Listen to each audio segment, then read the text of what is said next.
Assalamualaikum warahmatullahi wabarakatuh. Kali ini saya akan menampilkan resume submateri kegiatan kesiapsiagaan bela negara.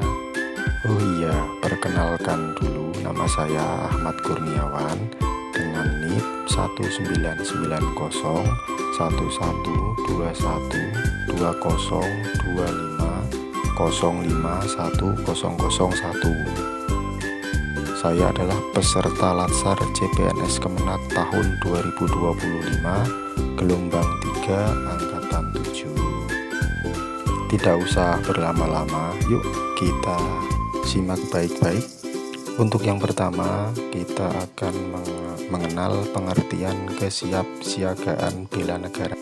Jadi, kesiapsiagaan bela negara itu adalah suatu keadaan siap siaga yang dimiliki oleh seorang baik secara fisik, mental maupun sosial dalam menghadapi situasi kerja yang beragam yang dilakukan berdasarkan kebulatan sikap dan tekad secara ikhlas dan sadar disertai kerelaan berkorban sepenuh jiwa raga yang dilandasi oleh kecintaan terhadap Negara Kesatuan Republik Indonesia berdasarkan Pancasila dan Undang-Undang Dasar tahun 1945 untuk menjaga, merawat, dan menjamin kelangsungan hidup berbangsa dan bernegara.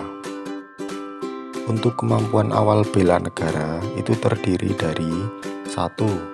Kesiapsiagaan jasmani, yang kedua kesehatan jasmani, yang ketiga kesehatan mental, yang keempat kesiapsiagaan mental, yang kelima memiliki etika dan moral, yang keenam menjunjung kearifan lokal.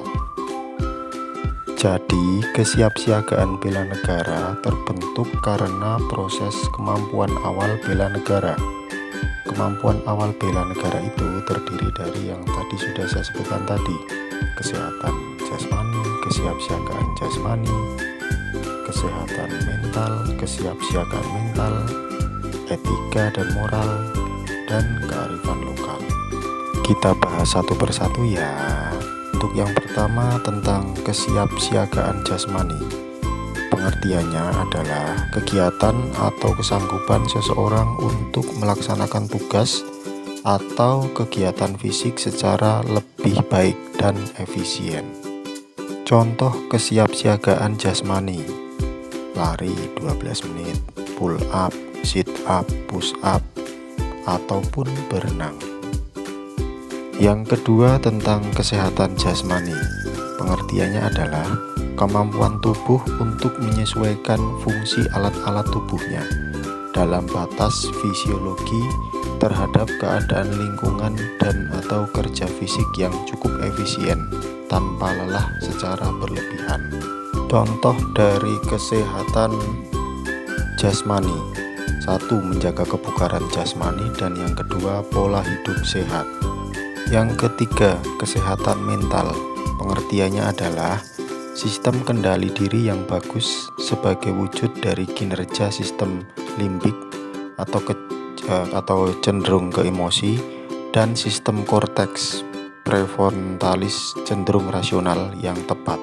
Jadi maksud di sini kesehatan mental itu memanajemen stres. Dalam arti kita harus memanage stres dengan cara mengantisipasi dan menyiapkan respon positif terhadap pemicu stres. Yang keempat, kesiapsiagaan mental. Pengertiannya adalah kesiapsiagaan seseorang dengan memahami kondisi mental, perkembangan mental, dan proses menyesuaikan diri terhadap berbagai tuntutan sesuai dengan perkembangan mental atau jiwa dalam arti kedewasaannya, baik tuntutan dari dalam dirinya maupun dari luar.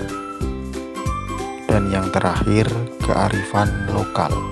Pengertiannya adalah hasil pemikiran dan perbuatan yang diperoleh manusia di tempat ia hidup dengan lingkungan alam sekitarnya untuk memperoleh kebaikan, Kearifan lokal dapat berupa ucapan, cara, langkah kerja, alat, bahan, dan perlengkapan yang dibuat manusia setempat.